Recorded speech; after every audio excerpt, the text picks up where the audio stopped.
अस्सलाम वालेकुम दोस्तों। उम्मीद करता हूँ आप सब लोग खैरियत से ठीक ठाक अच्छे होंगे। अच्छा दोस्तों, आज ये मेरे पास एक पावर सप्लाई है और ये बहुत ज़बरदस्त किस्म की पावर सप्लाई है। तकरीबन ये 4.5 एम्पियर मुझे देती है और बहुत हैवी वोल्टेज भी उठाती है। बट इसमें एक प्रॉब्लम आया है कि ये जो है इस वक्त लोड उठा नहीं रही है। मैं अभी ऑन करता हूँ तो ये ऑन हो रही है, लेकिन जब इस पर लोड डालता हूँ तो ये फ्लक्चुएशन करना शुरू हो जाती है। तो आज हम इसको स्टेप बाय स्टेप समझेंगे कि अगर इसमें इस टाइप का कोई फ़ॉल्ट आ जाए तो इसको हम किस तरीके से ठीक कर सकते हैं। तो सबसे पहले तो हम इसको खोल लेते हैं और ये एक 13.5 वोल्ट की सप्लाई है। तकरीबन 12 वोल्ट लिखा हुआ है, लेकिन इस पे आते 13.5 वोल्ट हैं। तो हम इसको देख लेते हैं खोल के।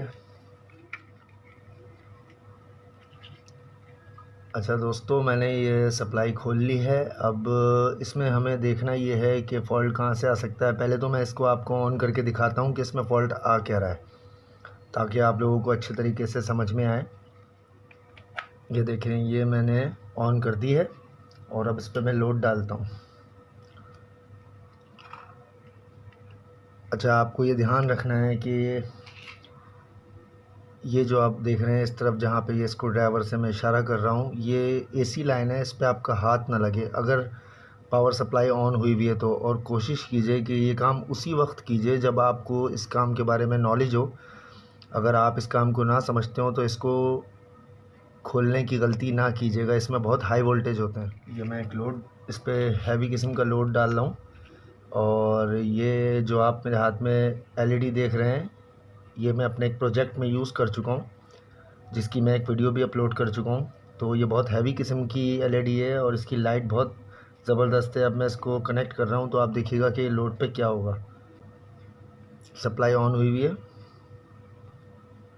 ये देखें, ये आप देख रहे हैं, ये लोड डालने पे फ्लैशर की तरह काम हो रहा है, लेकिन ये लोड उठा नहीं रही। तो अब इसको देखते हैं कि इसमें क्या फ़ॉल्ट आया है। तो सबसे पहले तो हम इसको ऑफ़ कर लेंगे। ये मैंने ऑफ़ कर दी है। अब हम इसको खोलेंगे। अच्छा, अभी ये बंद कर दी है मैंने सप्लाई, लेकिन इसके बावजूद अभी आपको इसको टच नहीं करना है, क्योंकि इसमें जो है कैपेसिटर्स लगे होते हैं हैवी वोल्टेज के, जो कि चार्ज हुए हुए होते हैं। तो उसमें करंट जो है वो स्टोर हुआ रह जाता है। तो गलती से आप ऐसा नहीं समझिएगा कि अगर ये हमने ऑफ़ कर दी तो उसके बावजूद जो है वो इसमें करंट मौजूद होता है। तो पहले हम इसको स्क्रू ड्राइवर की मदद से निकाल लेते हैं। अच्छा, अब हम इसमें ये करेंगे कि पहले तो जो इसका मेन कैपेसिटर है वो डिस्चार्ज कर देंगे। देखें, आपको नज़र आ रहा होगा इसमें मेन कैपेसिटर, ये बड़े साइज़ का जो लगा हुआ है, ये यहाँ पे आपको नज़र आ रहा है। तो इसको, ये 450 वोल्ट का कैपेसिटर है, इसको हम डिस्चार्ज करेंगे। अगर इसमें कोई करंट होगा तो वो निकल जाएगा।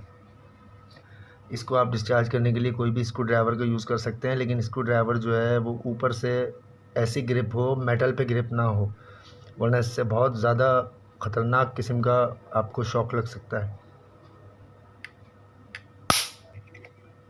अब हम इसको स्टेप बाय स्टेप चेक करेंगे कि ये कहाँ इसमें फ़ॉल्ट हो सकता है। अच्छा दोस्तों, हमें एक बात इसमें समझनी पड़ेगी कि ये देखें, ये जो मैंने अभी सप्लाई खोली है तो इसमें वोल्टेज फ्लक्चुएशन हो रही है, लेकिन इसमें वोल्टेज आ रहा है, क्योंकि हमारी ये वाली जो एलईडी है जिसकी तरफ मैं आपको इशारा कर रहा हूँ, ये देखें, ये वाली एलईडी आपको शायद नज़र आ रही हो, ये एलईडी, ये इसकी ग्लो कर रही है ऑन करने पर। तो इसका मतलब है कि हमारे वोल्टेज जो है बिल्कुल यहाँ तक सेट आ रहे हैं, लेकिन हमारा लोड कैपेसिटर जो है ना, उसमें प्रॉब्लम हो सकती है। और इसके जो लोड कैपेसिटर्स हैं वो ये हैं, आउटपुट कैपेसिटर, ये और ये।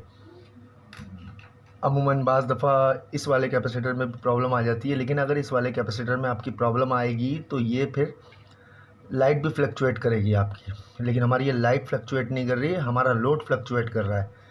तो इसका मतलब है कि ये पूरा सर्किट तकरीबन ओके है, लेकिन हमारे आउटपुट कैपेसिटर्स में कोई प्रॉब्लम है। अच्छा, इस पर थोड़ा सा ये भी एक चीज़ देखनी पड़ेगी कि देखें, ये पहले भी रिपेयर हुई है शायद, क्योंकि इसी पे ये चल रही थी, लेकिन ये अभी मैंने इसको देखा है तो आपको नज़र आ रहा होगा कि इसमें आउटपुट कैपेसिटर ये दो तो लगे हुए हैं, लेकिन ये एक बहुत छोटे साइज़ का लगा हुआ है। ऐसा लग रहा है कि इसको रिप्लेस किया गया है पहले से, क्योंकि मैंने भी ये सप्लाई यूज़ में ही परचेज़ करी थी। तो मे भी पॉसिबल वहाँ से पहले से ये सप्लाई जो है रिपेयर हुई भी हो, तो अब जाके इसमें फ़ॉल्ट आया है। तो हम ये देख लेंगे कि छोटा कैपेसिटर जो है इसको चेंज करके देख लेंगे कि इस वजह से तो ऐसा नहीं हो रहा, क्योंकि आमतौर पे होता ये है कि ये नॉर्मल लोड पे तो ये बिल्कुल सही काम करती है, लेकिन क्या होता है कि अगर हम इस पर लोड बढ़ा देते हैं तो पीछे से तो एम्पियर इसके पूरे होते हैं, लेकिन अगर आउटपुट कैपेसिटर इसका कम माइक्रोफैराड का लगा हुआ हो या बहुत छोटा लगा हुआ हो तो फिर वो छोटे लोड पे तो सही वर्क करता है, लेकिन बड़े लोड पे फिर वो फ्लक्चुएट शुरू कर देता है। तो हम कोशिश करते हैं कि हमारे पास कोई बड़ा कैपेसिटर जो तकरीबन 16 वोल्ट से लेके 25 वोल्ट तक के दरमियान हो, हम कोशिश करते हैं हमें वो मिल जाए। आप चाहें तो आप नया भी मार्केट से ले सकते हैं, अगर आपके पास कोई पुराना सर्किट रखा हुआ है मौजूद है और उसमें ये सप्लाई का सर्किट हो या कोई इन्वर्टर का सर्किट हो, तो उसमें बहुत ज़्यादा पाए जाते हैं। तो इसकी वैल्यू आप देख लीजिएगा। मैं पहले इसे डिसोल्ड करता हूँ और फिर उसके बाद इसको रिप्लेस करके देखते हैं, क्या पता इसको रिप्लेस करने से ही हमारा फॉल्ट बिल्कुल ठीक हो जाए। क्योंकि अमूमन जो है वो फ्लक्चुएट करना या आगे लोड उठा के बंद हो जाना, उसका जो फॉल्ट का ज़्यादातर ताल्लुक जो है वो इन कैपेसिटर से ही आता है। तो हमें फ़िलहाल अभी कहीं जाने की ज़रूरत नहीं, क्योंकि हमारी सप्लाई ऑन भी है। तो हम सबसे पहले ये छोटे वाले कैपेसिटर को हटा के इसकी जगह बड़ी वैल्यू का कैपेसिटर लगा के देख लेते हैं। आपको देखें, फ़िज़िकली देखने में ये बिल्कुल सही नज़र आ रहा है, लेकिन ये मुझे पता नहीं क्यों ऐसा लग रहा है कि इसकी वैल्यू कम है, जिसकी वजह से ये हाई लोड पे ये फ्लक्चुएट कर रहा है।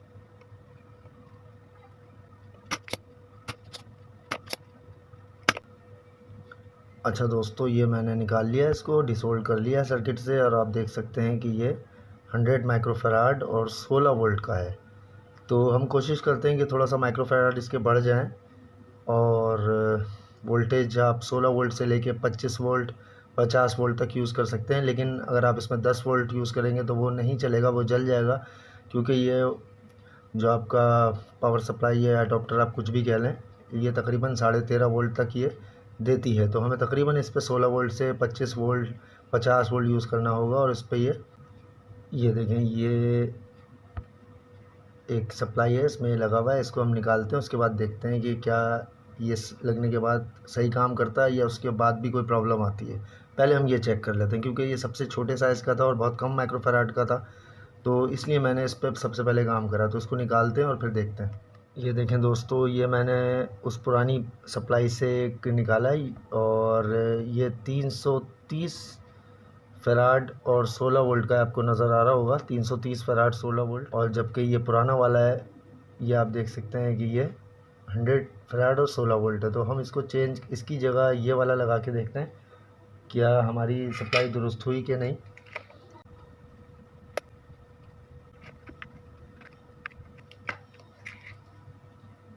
ये सप्लाई ऑन हो चुकी है। अब हम इस पर लोड डाल के देखते हैं। अब हम इसको देखते हैं चेक करके कि आया ये सही चल रहा है या नहीं चल रहा है।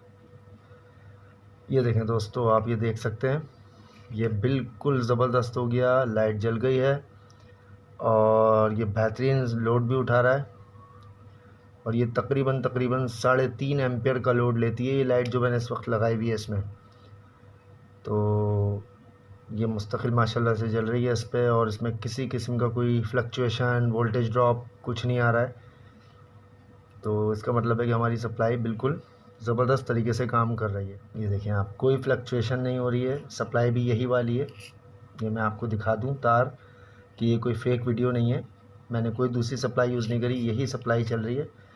और ये ज़बरदस्त किस्म से, ये अभी जो फ्लक्चुएट हुई है मेरे हाथ हिलने की वजह से हो रही है, ये इसकी वजह से हो रही है। ये तार मैं पकड़ के रखूँगा तो ये फिर नहीं होगी। ये लूज़ है तार, यहाँ से वायर इसका लूज़ हो रहा है, तो इस वजह से फ्लक्चुएट है। अभी देखें मैंने पकड़ लिया तो ये बिल्कुल एक्यूरेट जल रही है अपनी ज़बरदस्त रोशनी में। आपको शायद मोबाइल कैमरे में इतनी नज़र ना आ रही हो, लेकिन ये बेहतरीन जल रही है। तो दोस्तों, आपने देखा कि किस तरीके से हम एक छोटा सा पुर्जा चेंज करके और घर बैठे इसे अपना ठीक कर सकते हैं, और ये बिल्कुल आराम से ठीक हो चुकी है, और अब इसमें किसी किस्म का कोई फॉल्ट नहीं है। तो अमूमन होता यही है कि इसमें जब भी फ्लक्चुएट का मसला है, या आगे के वोल्टेज ड्रॉप हो रहे हो, या हल्के वोल्टेज आ रहे हो, कम वोल्टेज आ रहे हो, आपकी 12 वोल्ट की सप्लाई है, आपको 8 वोल्ट दे रही है, 7 वोल्ट दे रही है, तो अमूमन ज़्यादातर जो फॉल्ट है वो उसके कैपेसिटर्स में ही होता है। और उसके अलावा जो फिर फॉल्ट होता है, तो फिर वो कभी इस नौइयत की सप्लाई मेरे पास आई ख़राब बनने के लिए, तो इंशाल्लाह मैं उसके ऊपर भी एक वीडियो बना के ज़रूर अपलोड करूँगा और आप लोगों को सिखाऊंगा कि उसको किस तरीके से ठीक करना है। बाज़ दफ़ा ऐसा होता है कि वोल्टेज ड्रॉप हो रहे होते हैं, लेकिन हम कैपेसिटर चेक कर लेते हैं, ये ओके होते हैं, लेकिन फॉल्ट जो है वो बाज़ दफ़ा पीछे से भी आता है, या फिर इसका जो FET लगी हुई है, FET में भी बाज़ दफ़ा फॉल्ट आता है। तो हम इसको फिर अगर कभी नेक्स्ट टाइम इस टाइप का फ़ॉल्ट आया तो वो भी मैं आपके साथ ज़रूर शेयर करूँगा। तो दोस्तों, उम्मीद है मेरी वीडियो आपको पसंद आई होगी। आज की वीडियो में इतना ही। अगर आपको मेरी वीडियो पसंद आए तो इसको लाइक और शेयर ज़रूर कीजिएगा और मेरे चैनल को सब्सक्राइब ज़रूर कीजिएगा। तब तक के लिए अपना ख्याल रखिएगा। Take care. अल्लाह हाफ़िज़।